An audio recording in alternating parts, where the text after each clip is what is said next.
ਪਾਕਿਸਤਾਨ ਦੇ ਬਾਰੇ ਜੋ ਅਸੀਂ ਸੁਣਿਆ ਸੀ ਨਿਊਜ਼ ਵਿੱਚ ਕਿ ਪਾਕਿਸਤਾਨ ਇਦਾਂ ਹੈ ਉਹ ਚੀਜ਼ ਸਾਨੂੰ ਇੱਥੇ ਆ ਕੇ ਮਨ ਚੋਂ ਡਾਊਟ ਕਲੀਅਰ ਹੋ ਗਿਆ ਕਿ ਪਾਕਿਸਤਾਨ ਦੇ ਲੋਕ ਬਹੁਤ ਵਧੀਆ ਆ, ਉਹਨਾਂ ਦੀ ਬੋਲੀ ਬਹੁਤ ਮਿੱਠੀ ਹੈ, ਉਹ ਬਹੁਤ ਰਿਗਾਰਡਸ ਕਰਦੇ ਆ ਇੰਡੀਆ ਦੇ ਲੋਕ। ਮਾਰਕੀਟ ਗਏ ਆ ਤਾਂ ਸਾਨੂੰ ਹੱਥਾਂ ਤੇ ਚੁੱਕਿਆ ਲੋਕਾਂ ਨੇ, ਜਿਹੜੀ ਵੀ ਦੁਕਾਨ ਤੇ ਗਏ ਆ ਸਾਨੂੰ ਮਤਲਬ ਸਾਡੀ ਸੇਵਾ 'ਚ ਉਹਨਾਂ ਨੇ ਕੋਈ ਕਮੀ ਨਹੀਂ ਛੱਡੀ, ਜਿੰਨਾ ਵੀ ਵੱਧ ਤੋਂ ਵੱਧ ਉਹਨਾਂ ਨੇ ਕਰ ਸਕਦੇ ਸੀ ਬਹੁਤ ਕੀਤਾ।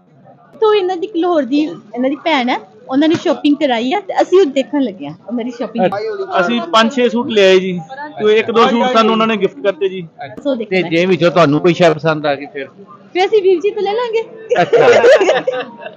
ਭੈਣ ਬਣੀ ਹੋਈ ਹੈ, ਫੇਸਬੁੱਕ ਤੇ ਸਾਡੀ ਜਾਣ ਪਛਾਣ ਆਈ ਤੋਂ ਭੈਣ ਬਣ ਗਈ ਸਾਡੀ, ਤੇ ਅੱਜ ਉਹਨਾਂ ਨੇ ਸਾਨੂੰ ਦਾਵਤ ਦਿੱਤੀ ਸੀ ਵੀ ਸਾਰੇ ਖਾਣੇ ਤੇ ਆਓ। ਸਾਨੂੰ ਆਟੋ ਵਾਲਾ ਮਿਲਿਆ ਸਪੈਸ਼ਲੀ, ਸਾਨੂੰ ਕਹਿੰਦਾ ਤੁਸੀਂ ਸਾਡੇ ਮੁਲਕ 'ਚ ਆਏ ਹੋ, ਤੁਹਾਨੂੰ ਅਸੀਂ ਘੱਟ ਪੈਸਿਆਂ 'ਚ ਵੀ ਲੈ ਕੇ ਜਾਵਾਂਗੇ। ਤਾਂ ਟਰਬਨ ਨੂੰ ਦੇਖ ਕੇ ਕਿਸੇ ਕਹਿੰਦੇ ਟਰਬਨ ਹੀ ਨਹੀਂ ਦੇਖੀ, ਕਈ ਲੋਕ ਕਹਿੰਦੇ ਕਿ ਸਾਨੂੰ ਪਤਾ ਨਹੀਂ ਸਰਦਾਰ ਕੌਣ ਹੈ, ਤੇ ਉਹਨਾਂ ਨੇ ਪਿਕਸ ਵਗੈਰਾ ਖਿਚਾਈਆਂ ਸਾਡੇ ਨਾਲ।